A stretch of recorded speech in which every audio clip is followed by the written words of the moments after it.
A day in my life as a high school student. Pasok na tayo, guys. Mag-uniform muna tayo. Sutin natin tong ribbon, guys. Ayan. Tapos yan, guys. Tapos na kami kay Lola, guys.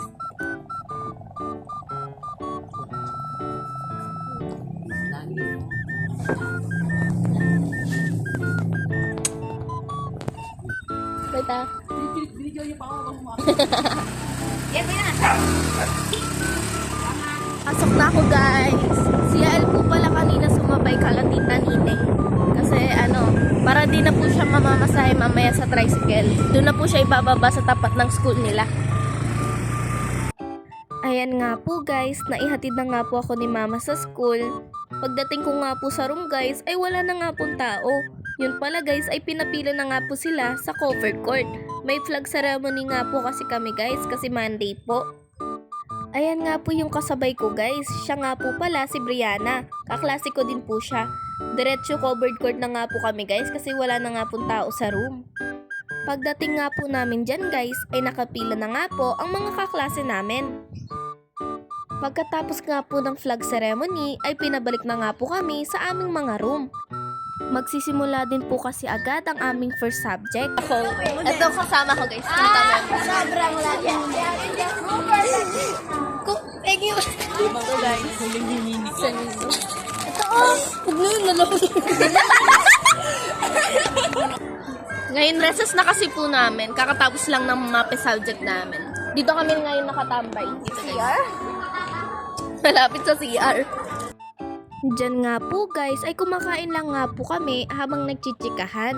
Hanggang umamoy nga po yung CR, kaya umalis na lang po kami doon.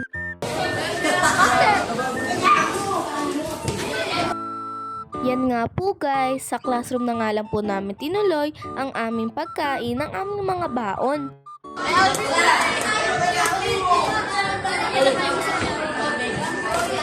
Dito nga po ay dumating na nga po ang teacher namin. Ngayong araw po kasi magpapa-auction si ma'am. Nagpa-auction nga po siya ng mga notebook, ballpen, towel at marami pa pong iba.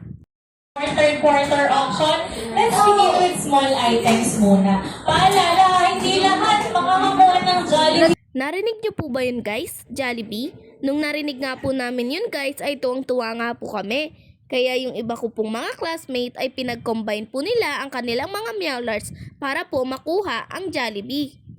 At dyan nga po ay nagsimula na nga pong magpa-auction si ma'am. 1,900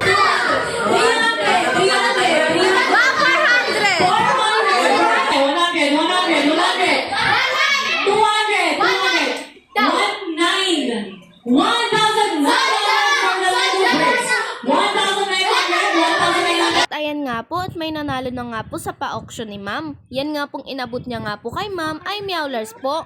Kung hindi nyo nga po alam kung ano ang Meowlars, yun po ay ang parang pera na binibigay ni ma'am tuwing naglilinis po kami. Iniipon po nga namin yon tapos ibibigay po namin kay ma'am pag nagpapa-auction na nga po siya. Pwede nga po namin ipalit yung Meowlars sa mga gamit sa school o sa mga pagkain. 500 Meowlars, 500, higher than 500.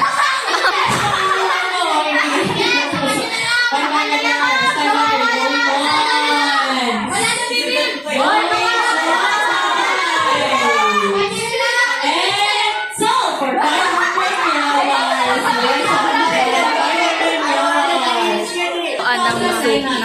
ng sugat niya. Tapos sabi niya,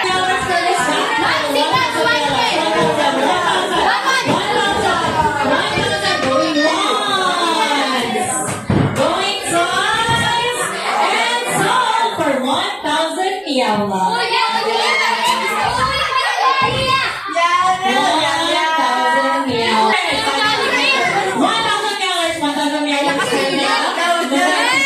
Ito na nga po ang hinihintay naming lahat. Ang pa-auction po ni Ma'am Aya ng Jollibee.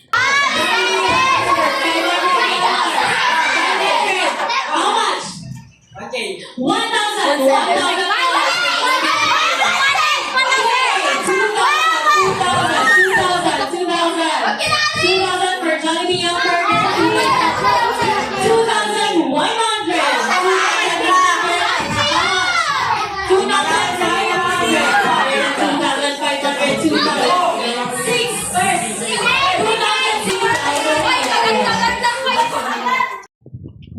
po ay binibilang na po ni Olbis ang mga meowlers niya. Gusto niya po kasing makuha yung ino-auction po ni ma'am na Jollibee Spaghetti.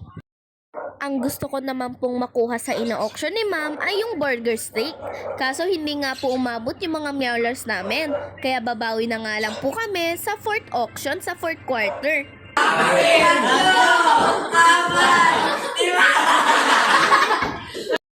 Pagkatapos nga po ng auction ay naglinis na nga po sila Chloe o ang mga Monday cleaners.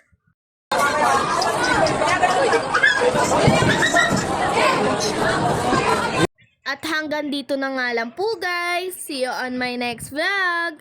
Vlogadag!